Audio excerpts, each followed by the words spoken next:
Alright guys, welcome to my channel. This is your boy Toby. How na day? Alright, like our fathers will always say, a house is not built in a day. So if you think that building Biafran is something that will come in the flip of a finger, you might be mistaking something. Like it is said by our fathers also, they said, getting to the level of greatness is not cheap. And I want you guys to please pay attention to what Ngozi Oraneze have to say in this video. But I want you guys to know that Ngozi Oraneze is one of the persons, whether you like it or not, that God has signed to be the ones that will carry Biafrans also, to be part of the individuals that will carry Biafrans to their visions. Alright, so now watch this video and drop your opinion in the comment section what you think about this woman. All right. So, yeah. Let's, well, not this one, right? Okay. I don't know whether. Yeah, I think this is the one that. Is that the right one? No, I think that is coming from her. No, this one is okay. I think the one that came in with the Skype. The Skype. Yeah. That's fine. Okay, good. Do you want to turn your camera on? No, I can't stop my camera. Okay, fine. That is okay. Now. That's okay. I just wanted your camera to my phone has a little problem right now. Sorry about that. No problem.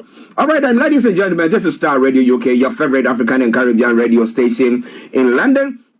On Monday, the 9th of December 2024. And we, as we did say, we have our special guest who is joining us this morning in the person of Ingos. But I will let her introduce herself. But first of all, let me go to Yomi, who facilitated the whole issue. Over to you, Yomi.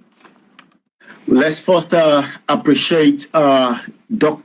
Ngozi Oraneze of the United States of Biafra Chief of Staff. We would like to say big thank you for joining us on our network, and we are privileged to host you on this platform, Star Radio UK. It's a privilege after a very busy convention, and I'm sure there will be quite a few things that you would like to share with us. But the most important thing is, on behalf of myself and your team that facilitated this, I know it's been back and forth, but we're grateful to host you, and we hope that we can get more engagement, maybe not from you, maybe somebody that you might give us, because it is important that you allow us to tell the world our story in the way we want it. And that's the reason why we wanted to reach out to you, which is exactly what we've done. So thank you so much. I'll come back to you, Mr. Archie, where we continue the program again. Okay, ladies and gentlemen, Star Radio UK, your favorite African and Caribbean radio station in London. As we did say earlier on, we'll only be having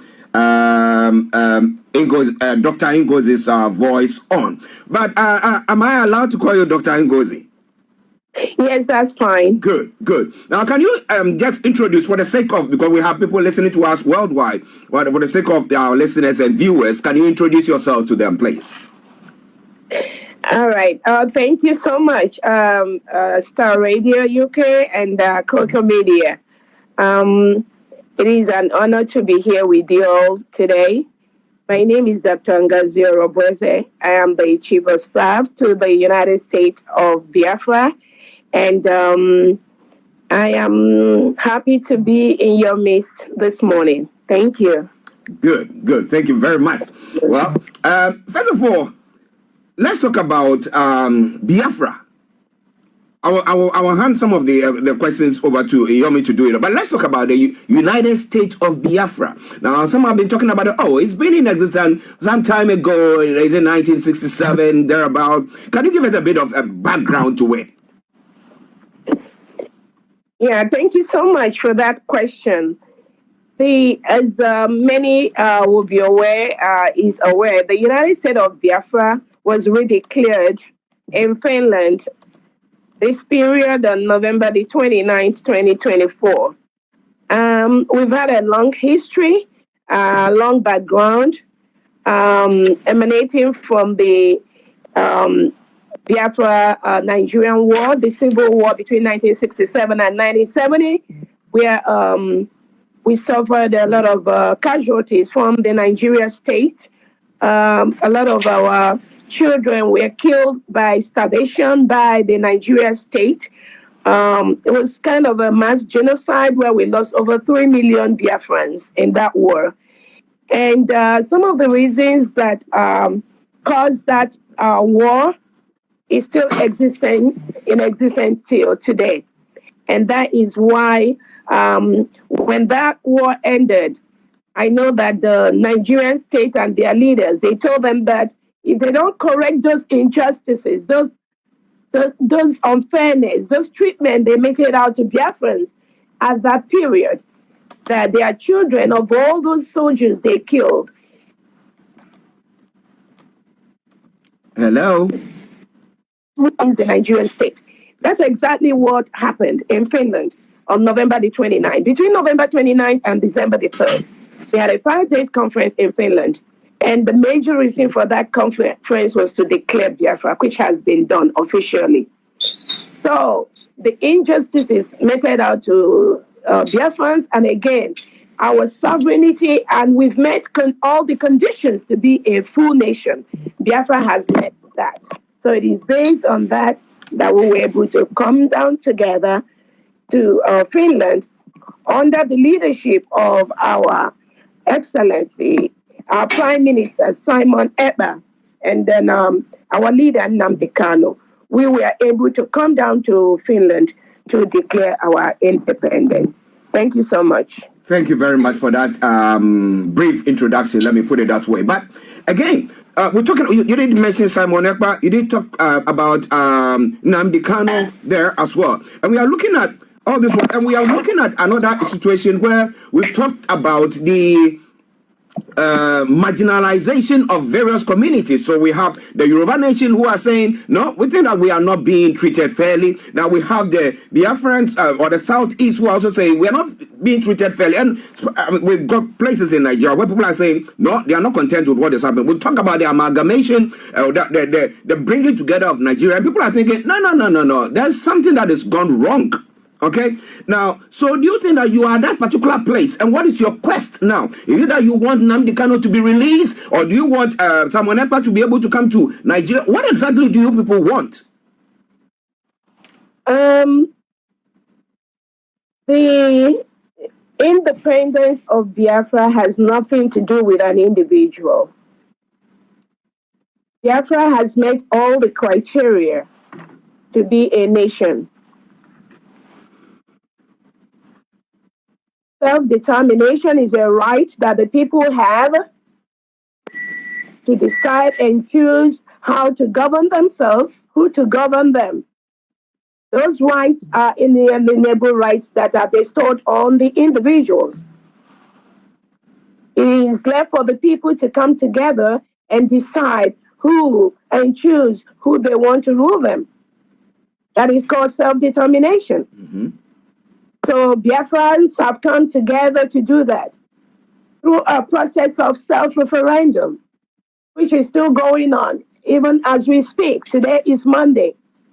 Most of the offices and homes and banks and schools are shut down in Biafra territory voluntarily. Biafrans want to do this because they do not want to be part of the Nigerian state anymore. The Nigerian state have tried to stop, like the Monday sit at home. Their cohorts and their partners in the Southeast governors have tried to do that. But Biafrans have refused.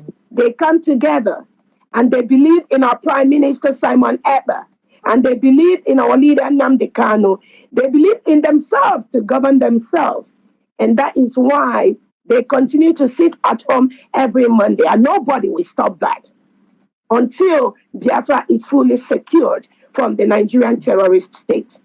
Wow. Ladies and gentlemen, Star Radio UK, your favorite African and Caribbean radio station in London. Let me go to my colleague and co-presenter, Mr. Olaimi Koiki, who is also on, and I know he's got lots of questions there he's going to be asking. But Shome, you are there, good morning to you. He's saying that, and to all of you, the various people, the many of you who are on the various platforms that we are broadcasting on, I salute each and every one of you. So now, Yomi, take over. Thank you so much, Chief of Staff, Dr. Ngozi Orabo Eze, and once again, it's a privilege, that I was able to engage you at just immediately after, the information that was trickling out. First, can you give us, what is the situation, with the Prime Minister, Simon Ekpa, because a lot of our people around the world, and I'm not just talking about the Biafra now, I'm talking about those that believe in the self-determination from the Yorubas, are worried, are concerned, because just few days before the biggest event of the time, was there any information that it will be picked up, it will be interrogated? A lot of information were traveling around. I know you've spoken about it, but for the privilege of those that are listening to us on this network today, what is the current situation with the Prime Minister, Simon Ekpa? Yeah, thank you so much for that question. Our Prime Minister, Simon Ekpa, is hale and happy, in high spirit. What happened was, like you rightly said, before I think before, few days before our declaration in Finland, there was this some flimsy report from some local, I believe they are Biafrans that were paid by the Nigerian agent in Finland to complain that our Prime Minister is inciting us, that is inciting people. They also initially added something to the effect of terrorism, but eventually they dropped that and said, well, Simon Ekpa has nothing to do with terrorism. But they think he's inciting us. And where is that inciting coming from? They believe that he's in Finland, but when he gives orders, even all the all the Biafran Nigerian governors inside the Biafra state, they follow that order. So it is just a ploy by the Nigerian government using their local agents, local Biafran agents that work for them, which we already know is going to be like that, to try to, briefly disrupt what we are doing. Because they think that if they claim that our PM is inciting us, so they think that maybe by inviting Prime Minister and restricting him from talking to us, we are not going to be incited. But they all failed. They've discovered that even while they restricted, PM has not committed any crime. He's not been accused of any offense. I just want that to be clear out in the public. But apart from the political, it looks like something more politically motivated, because there's no crime, there's no charge, nothing. They just keep saying they're investigating, which the whole world has been hearing. So what are you investigating? Okay. So let's have a formal case between the Nigerian government, Biafra, and Finland. And our Prime Minister has always said he's looking forward to a day like this, when he is going to be in the court, in a formal court with the Nigerian state. So, into Finland, over 1,500 individuals. And we have declared our nation, United States of Biafra. So exactly that is what the facts are. And then whatever they feel about the investigation or his inciting, it's not going to change a single thing. Our Prime Minister is never inciting us. What Biafrans are doing is what we've decided to do. We've decided to exit a country that rehabilitates and reintegrates non-terrorists into the army, into the police, into the security apparatus, and they send them down to Biafra land to be killing our people just for talking about Biafra. In what country do you see in the world when somebody say, I'm a Biafran, the police, the terrorist police Nigerian government sent to Biafra land, they will take them away, kill them. We have forceful disappearances of our youths. So that's exactly the fact on ground. Thank you. Thank you. Thank you so much for that. Quite a lot of people around the world are waking up, to understand, that the Biafra declaration has happened. There's still a lot of work that needs to be done. But my question is, how do you want to gain this recognition? And because the recognition is very important, we saw the Eritrea and Ambazonia, the first two, to give the recognition. What other countries are we expecting as we're going into the new year in 2025 that might be given that recognition, that might be of benefit to the United States of Biafra? Thank you so much for that question. Again, some people may not be aware, but everything that has led to the United States of Biafra declaration and independence has already been pre-planned by the Prime Minister, even for the past 1 year. So there's nothing new that is coming into the declaration or our recognition by the world leaders. Every step of the way, all the people that matters, our alliances in different parts of the world, including the United States of America, we have been in talk with them. Some of these alliances have been created. We have our lobbyists in Washington D.C. that have presented our case to so many congressmen and women in the American Congress, and most of them, for the first time, was made to be aware of what Biafrans have been going through, and they fully support us. A couple of them were in Finland when we did our declaration, and they supported what we are doing. So, yes, the next level is to continue to work on that international recognition, but our Prime Minister knows that the declaration, independence, and restoration, full restoration of Biafra is a multifaceted approach. We're using the political aspect, we're using the self-determination, we're using the self-defense, where we do not allow people to come and kill us by the Nigerian state and get away with it, invade our land, kill our women, rape our women, and kill our children, burn our homes, burn our businesses, and nobody is held accountable for that. Nigerian state thinks it's okay, it's normal. You just go into their homes, you burn their homes, you burn their businesses, you kill their, and you abduct their citizens, lock them up in prisons, in courts, in the northern part of Nigeria, in the western part of Nigeria, where they do not have any access to attorneys and legal personnel representing them. So there are different approaches that the PM is using in the restoration of Biafra. We have used that. We will continue to use that. We will continue to self-defend our people, and we'll continue to push locally and internationally to get the alliances we need. Thank you. One more question before I give it back to Archie. The federal government of Nigeria, have you notified them after the declaration of these latest development? I know that it's not new to the federal government. There was a kidnap of the leader of the IPOB, Mazi Nnamdi Kanu, from Kenya. This has changed since the 29th, like you said. And a lot of people were also, two questions I'm going to put together. Has the federal government been notified? Because that is going to be, I believe, the United Nations, expectation, between the government of the USB and the federal government. Have you, I'm talking about the government of the USB. Have you notified the federal government after the 29th of the declaration? And what led to the change of date from 29th to the 2nd? Because the expectation was it was all going to happen on the 2nd, but we've played that video just earlier. We won't have the time to do that again this morning. But that whole system change, was it because Simon Ekpa was invited, or was it part of the plan just to put things in a different format, for the world to see? Because the expectation was December 2nd. So have you notified the federal government of Nigeria? And what led to the change of date from the 29th to the 2nd, or from the 2nd back to the 29th? Thank you so much. Thank you so much.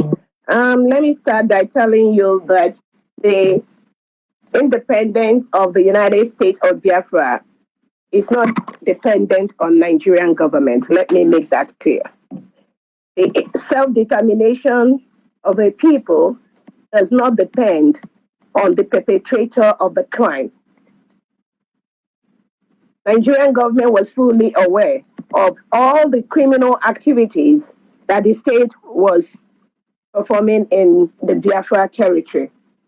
So to answer that, we have our international lawyers, we have our local lawyers that are working on that post-declaration, and they'll be issuing the appropriate papers to the appropriate quarters in regards to and in respect to the full independence of the United States of Biafra. Yes, they are working on that, but is there something Nigerian government must approve for Biafra? No, they do not have the power.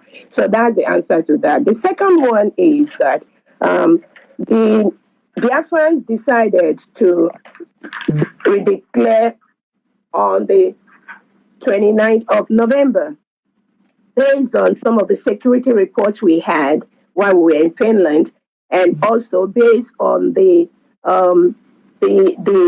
the unpredictability of anybody or anywhere based on what they did to our leader Nnamdi Kanu.